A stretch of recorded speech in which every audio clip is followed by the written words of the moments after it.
Hi there, this is Ankush Anand again in another lesson, and today we are going to learn about CMS.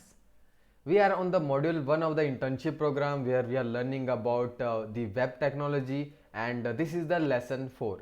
In this lesson our topic is what is CMS and why WordPress. So let's get started. CMS basically means content management system, where this is a software which helps us to manage, create and modify the content of our websites.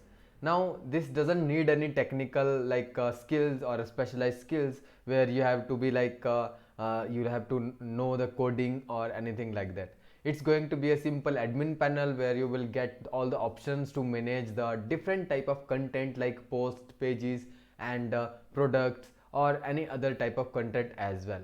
So basically this is a software that you can install in your server and use it for your projects.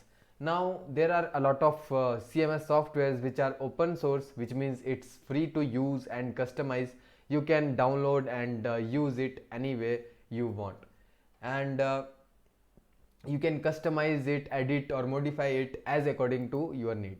Now there are a lot of benefits of the CMS, and these are few of them. So basically CMS is easy to use because you do not have to code all the thing. You can just easily edit and manage all the content. You do not have to go to the server settings or the server admin panel. You just have to use the CMS admin panel. Also it is easy to search for information from the backend, and it's easy to manage the content as well. It can be accessible from anywhere. You can use your CMS from anywhere in the world, and that's also good. It allow multiple users, so multiple users can collaborate, they can add content, they can modify content in the website.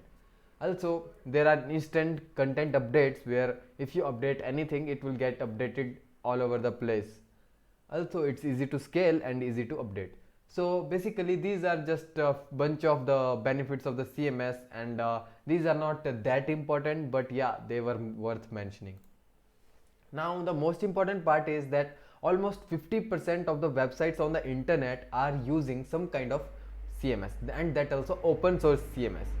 Now that is a huge amount, because 50% of the websites are using open source CMS and 40% of the websites are using a custom made CMS, which means that at 80 to 90% of the internet is only using CMS, some kind of CMS. Some are just basic CMS, but some are advanced CMS. So that's what statistics are telling us, that CMS is not only being used by the normal people, but even big companies and firms, industries Amazon, Flipkart and a lot of other you can say a lot of other platforms are using CMS as well. But the CMS they have created is a custom made CMS which is only being used by them only. So there can be some reasons why they have used custom CMS, which we are going to discuss further in the lesson. But yeah, that's the statistics is. And only 40% of the websites on the internet are using WordPress, and that's a huge number according to W3 Techs. So that was a bunch of the statistics that was important, so I thought to mention that. Now you know that CMS is not just another thing. We are using CMS a lot, and there are a lot of companies that are using some kind of CMS. But before, in this internship we are going to only consider WordPress, and we are going to see what WordPress is and how it works and all about WordPress. So let's talk about WordPress now. WordPress, according to Wikipedia, is a free and open source CMS, and it's written in PHP and MySQL. Basically PHP is a programming language, server side programming language, and MySQL is a database language where all the content and all the settings of the WordPress will be stored in MySQL, and all the coding, design, style and all the features that will be stored in PHP. So that's how things work. And apart from this, WordPress comes with the two major components, that is, one is plugin architecture, which means plugins, and other is theme. Plugins are responsible for additional functionalities, and themes are responsible for the design part. Now let's talk about the short history of WordPress, how WordPress came into existence.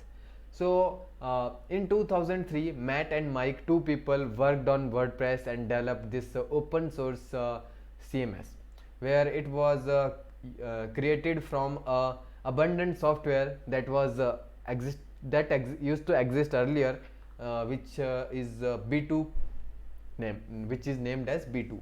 So basically they use the B2 code base to create WordPress, and they done a lot of improvements there, and they have improved it a lot. Also I have attached the interview with the Matt in the reference section, so you can go ahead and watch that interview for more insights about how WordPress started and all the information about that. Now Matt decided to start Automatic company in 2005, where he created a for-profit organization, and he started creating a lot of tools, a lot of other stuff related to WordPress, where there was WordPress.com as well.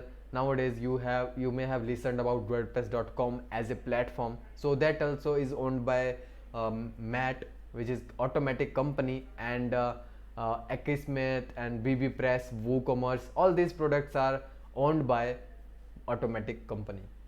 Now in 2010, Automatic handed over the WordPress trademarks to a newly created WordPress Foundation. So basically today WordPress Foundation own WordPress, and they are responsible for maintaining the WordPress code, the core WordPress code of the WordPress open source CMS.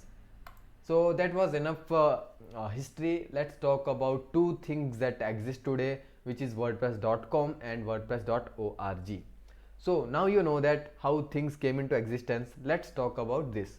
So here Matt decided to create a platform where this is a service version of WordPress, where you can sign up for an account and create your blog and website without getting into technical process. So it's a simpler version of WordPress, where you can still use WordPress with the lesser hassles. It's a freemium service, so you may need to pay for the features, and that's how they earn and make money. Apart from this, we have WordPress.org, which is going to be our main focus, and which is actual WordPress open source CMS. So this is the software, and this is the place where you can find WordPress official WordPress CMS, and as well as themes and plugins that are published in the WordPress repository. Here you will also find the community, where you can talk to people, you can learn about WordPress and find anything related to WordPress. So this is the place where you are going to get the WordPress files, and this is managed by WordPress Foundation, and developers from all over the world contribute towards WordPress and helps it to help to make it better every day. So that was how things are today, and now we are going to talk about why WordPress. So a lot of times we have just learnt about there are a lot of CMS, and there are custom made CMS, and there are other methods to create website as well. But why we are choosing WordPress?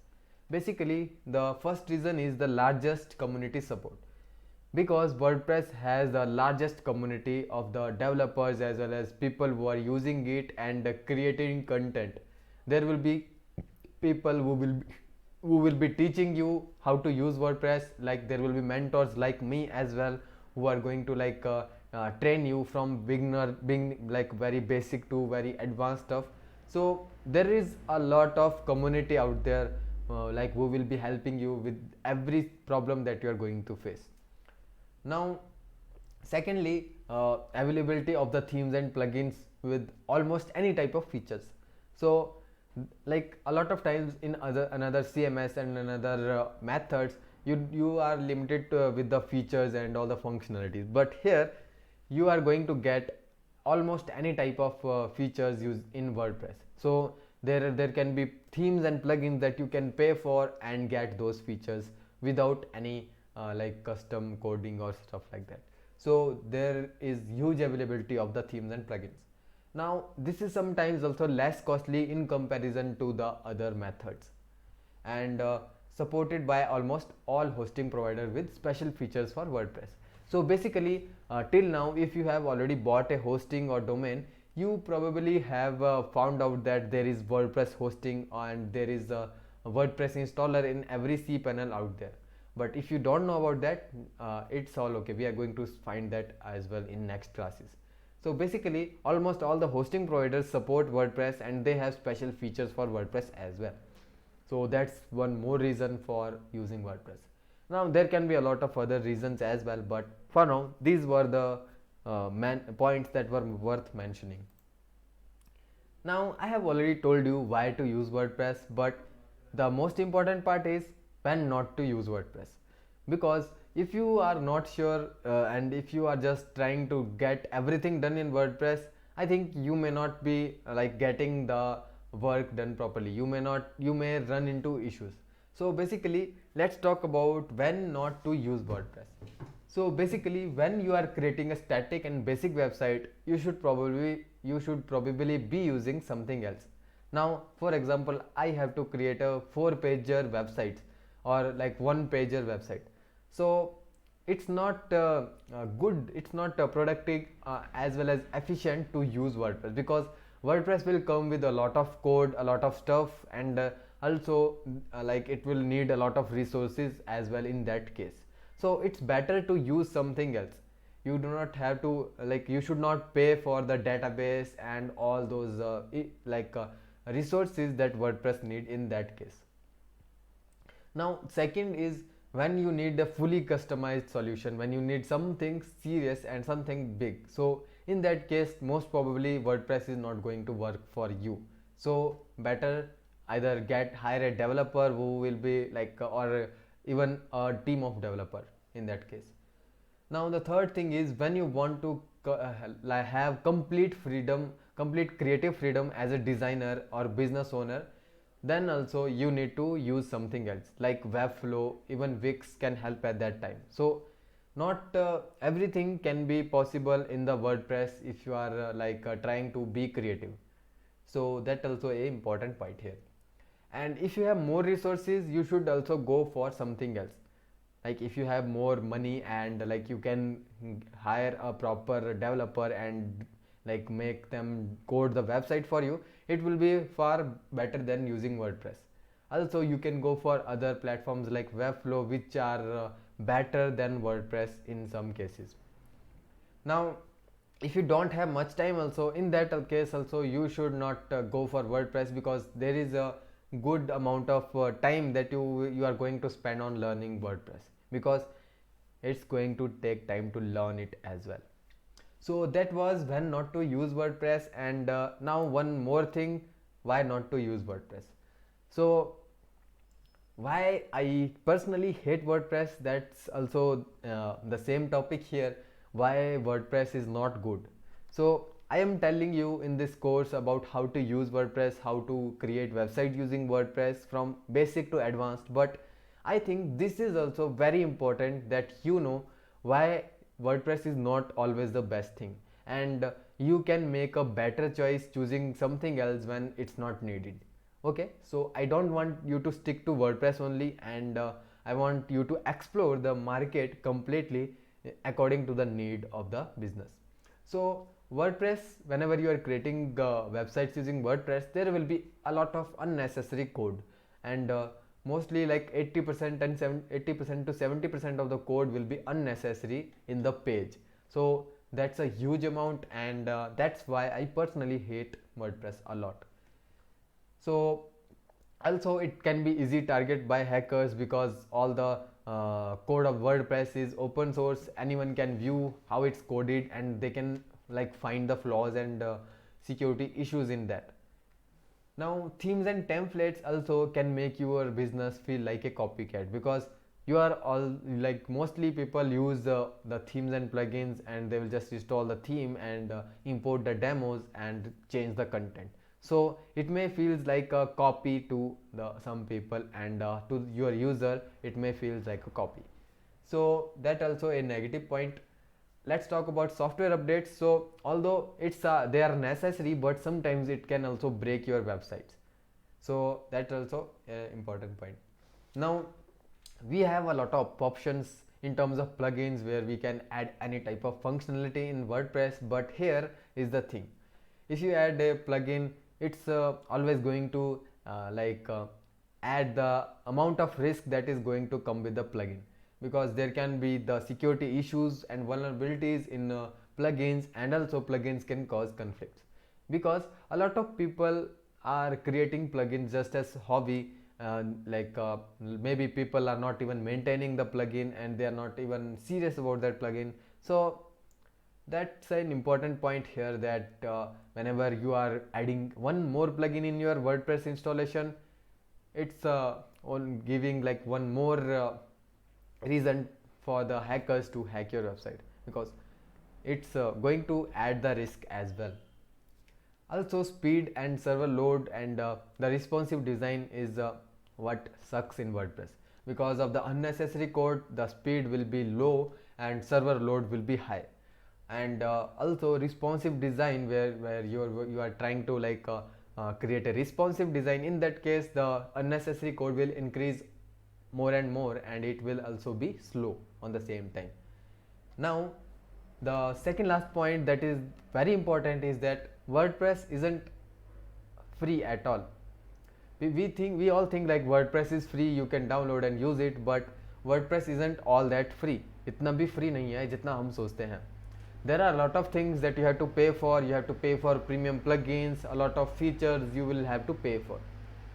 Also, WordPress requires a relatively complex system. So here, if you are going for a custom server where you want to for now mostly we use shared hosting, where we are not worried about a lot of things. But in case you are really serious and you want to get a good hosting, in that case WordPress requires relatively high and complex system and resources. You will need a database, PHP, and a lot of other things. So there, in case of for example, in case you are just creating a static and basic website, then it's always better to avoid the need of this complex system, and you can just use a normal server that doesn't come with the database or something like that. So yeah, that was all about WordPress. We are soon going to learn a lot more about WordPress, and indeed I have given you reason not to use WordPress, but that was my duty to tell you that yeah, WordPress is not only the thing that you should consider. So here I have added the some references here which you can check out and learn more about whatever we learned in this class. And now I will see you in the next class, where we will be exploring the details of WordPress. We are going to learn WordPress from our next few classes. So that's all in this lesson.